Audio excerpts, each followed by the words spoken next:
اتنی امیر ہونے کے باوجود بھی وہ طوائف گیری کرتی ہے، جو سنتا منہ میں انگلیاں دبا لیتا۔ کوئی شوقیہ جسم کیسے بیچ سکتا ہے؟ یہاں جتنی بھی طوائفیں تھیں، سب کی اپنی اپنی مجبوریاں تھیں، ہر ایک کا ایک الگ راز تھا، پر وہ تو کہتی تھی کہ مجھے خوشی ملتی ہے لوگوں کو خوش کر کے۔ ہفتے کے 5 دن میڈم فرزانہ کے کوٹھے میں رہتی۔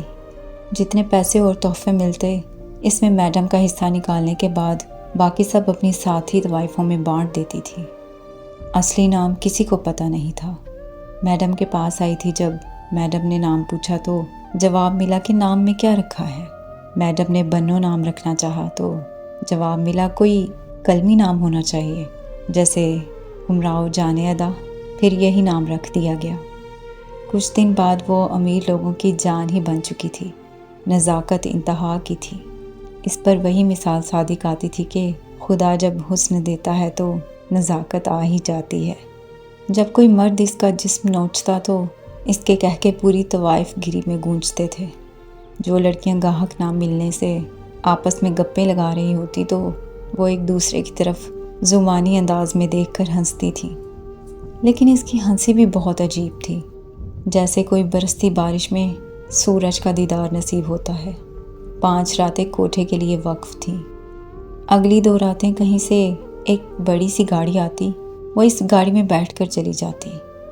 ایک رات کے آخری پہر کوٹھے میں سوتے ہوئے چلانے لگ گئی۔ بڑی مشکل سے اسے قابو کیا گیا۔ اس کی آنکھوں سے آنسو بہتے جا رہے تھے۔ سکون آور دوا نے اسے جلد ہی خوابوں کی نگری میں پہنچا دیا۔ نیلی، نیلی کہاں ہو تم؟ سردار عاطف نے اسے پکارا۔ وہ بدن پر تولیہ لیے غسل خانے سے باہر نکل آئی۔ غسل خانہ خوابگاہ کے اندر ہی منسلک تھا۔ دونوں کی شادی کو 4 سال ہو چکے تھے۔ عاطف آج بھی اس سے پہلے کی طرح محبت کرتا تھا۔ نیلوفر کی ابھی تک کوئی اولاد نہیں پیدا ہوئی تھی۔ سب نے عاطف پر دباؤ ڈالا کہ نیلوفر کو طلاق دے دو۔ وہ نہیں مانا تو کہا گیا کہ اچھا اسے بھی رکھ لو اور دوسری شادی کر لو، لیکن عاطف نے کسی کی نہیں سنی۔ وہ محبت انتہا کی کرتا تھا۔ 4 سال بعد بھی ویسی ہی محبت۔ نیلوفر بھی جان وارتی تھی اس پر۔ آج جب بلایا تو لہجے میں عجب درد تھا۔ نیلی، کتنا پیار کرتی ہو مجھ سے؟ سرتاج، وہ تنہائی میں سرتاج بلاتی تھی۔ اتنا کہ سر کاٹ کے قدموں میں رکھ دوں۔ اگر میں تم سے کچھ مانگوں تو انکار تو نہیں کرو گی؟ بے اختیار اس نے نفی میں سر ہلایا۔ سوچ لو سرتاج، اس نے شکوے کے لہجے میں پکارا۔ مجھے کسی کی ایک رات چاہیے۔ کیا؟ نیلوفر کچھ سمجھ نہ سکی۔ میں ایک رات فہمی کے ساتھ گزارنا چاہتا ہوں۔ اس کے ہوش ٹھکانے نہ رہے۔ فہمی نیلوفر کی چھوٹی بہن تھی۔ یہ کیا کہہ رہے ہو تم؟ وہ حیرت اور صدمے سے گم اس کی طرف دیکھتی رہی۔ ہاں، وہ کہتا رہا، میں نے صرف تم سے محبت کی ہے نیلی، پر میں دن رات اندر سے جلتا رہتا ہوں، تڑپتا ہوں، راتوں کو نیند نہیں آتی۔ ہاں نیلی، بس ایک رات اس کے ساتھ چاہیے۔ نیلی، بس ایک رات۔ نیلوفر نے اٹھ کر تھپڑ مار دیا۔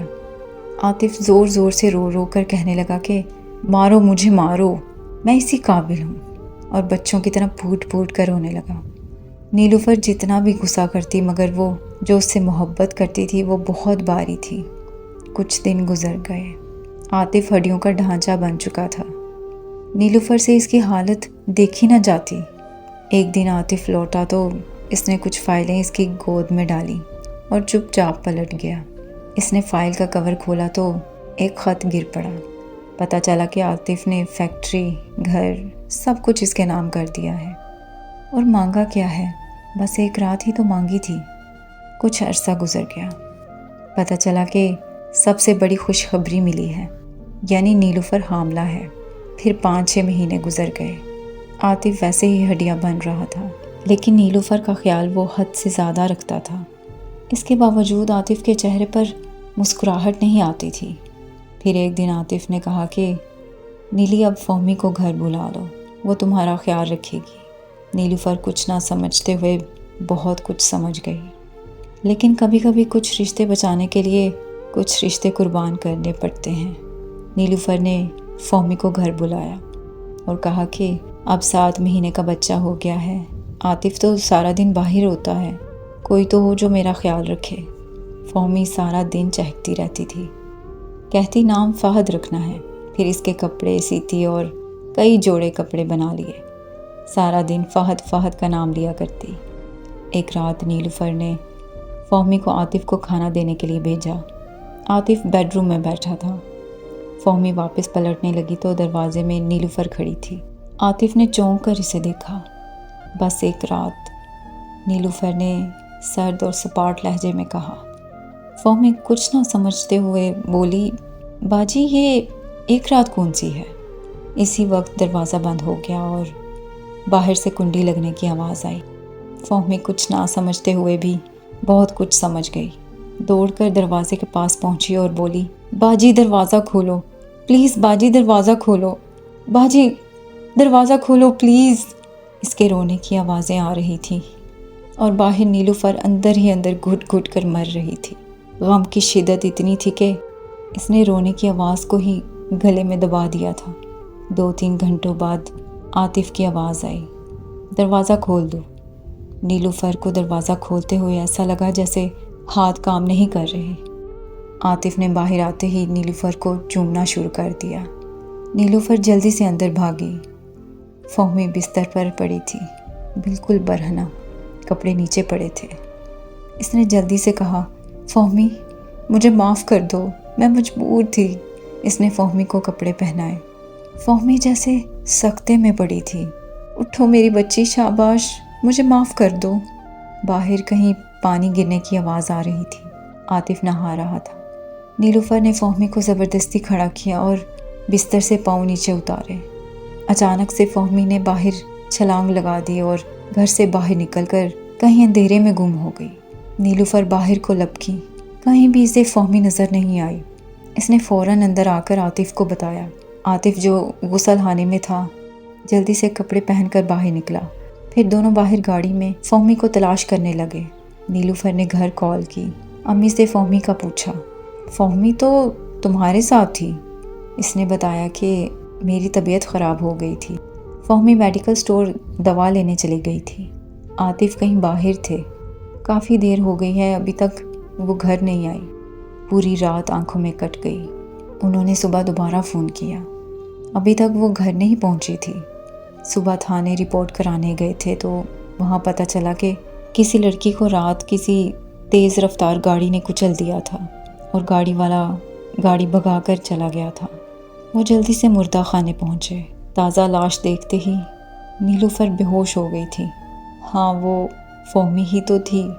شام تک پتہ چلا کہ یہ خودکشی اور زیادتی کا کیس ہے۔ کسی نے فہمی کے ساتھ زیادتی کی تھی جس کے نتیجے میں اس نے خودکشی کر لی۔ زیادتی کرنے والوں کی تلاش جاری تھی۔ نیلوفر گھر آ چکی تھی اور ابھی تک خاموش تھی۔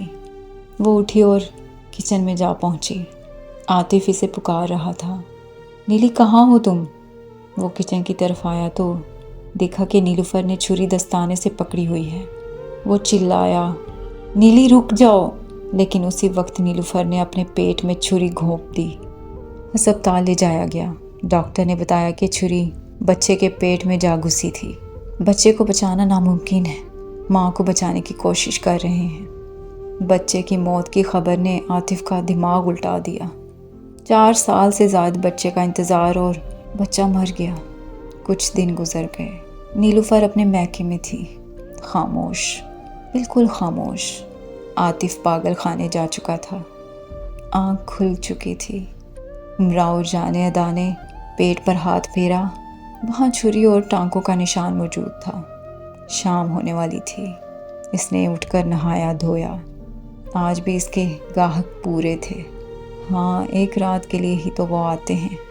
آخر امراؤ جان ادا نے ایک رات کی قیمت بھی تو چکانی تھی۔